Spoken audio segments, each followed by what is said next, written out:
pessoal, sejam bem-vindos a mais uma videoaula. E hoje nós vamos falar sobre as medidas de dispersão. Elas são três: desvio médio absoluto, variância e desvio padrão. Essas medidas de dispersão, elas são muito importantes para a descrição de um conjunto de dados. A média é uma medida insuficiente para descrever esse conjunto de dados, porque nós sabemos que temos conjuntos com mesma média, porém com elementos dentro do conjunto completamente diferentes. E a maneira de capturar essa dispersão é através dessas três medidas: desvio médio, variância e desvio padrão. Como que essas medidas de dispersão vão capturar a variabilidade do conjunto de dados? Ela se baseia no desvio de cada observação em relação à média. Vejam essa situação. Suponha que cada pontinho que eu colocar aqui seja um valor de uma observação.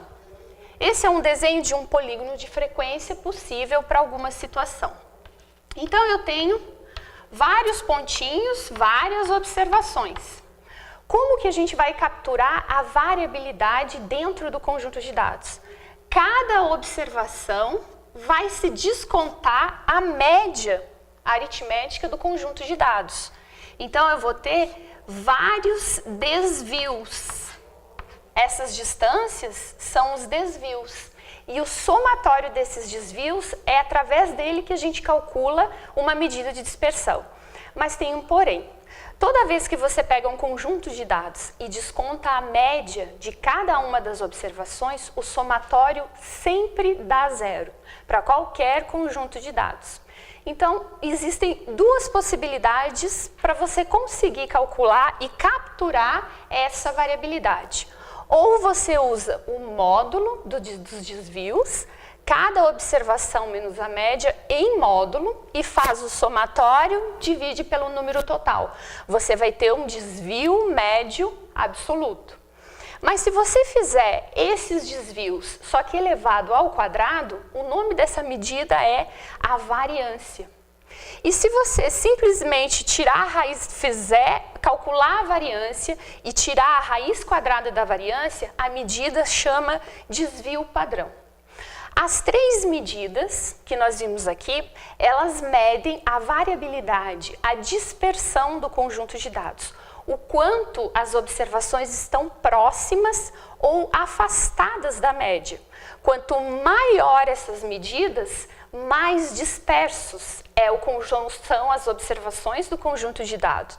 Quanto menor esse valor, mais próximos eles são valores mais próximos ainda da média. Uma outra coisa importante, como essa medida eu fiz o desvio usando o módulo, a hora que eu tiver essa situação, um exemplo qualquer, se eu tenho um conjunto de dados com média de 15 centímetros, o desvio médio absoluto vai ter a mesma unidade, por exemplo, 2 centímetros. Então eu diria que a média das distâncias de cada observação, a média das distâncias de cada observação em relação à sua média aritmética é de 2 centímetros. Agora para a variância.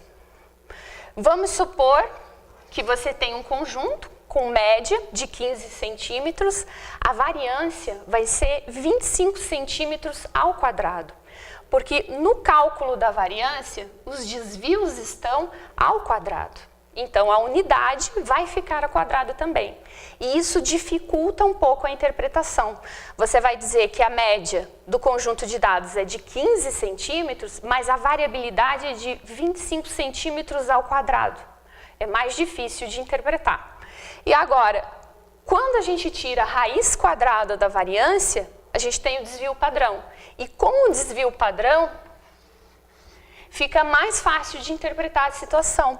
Você tem um conjunto com média de 15 centímetros e desvio padrão de 5 centímetros. Então, isso quer dizer que, em média, as observações se distanciam do seu valor central em 5 centímetros.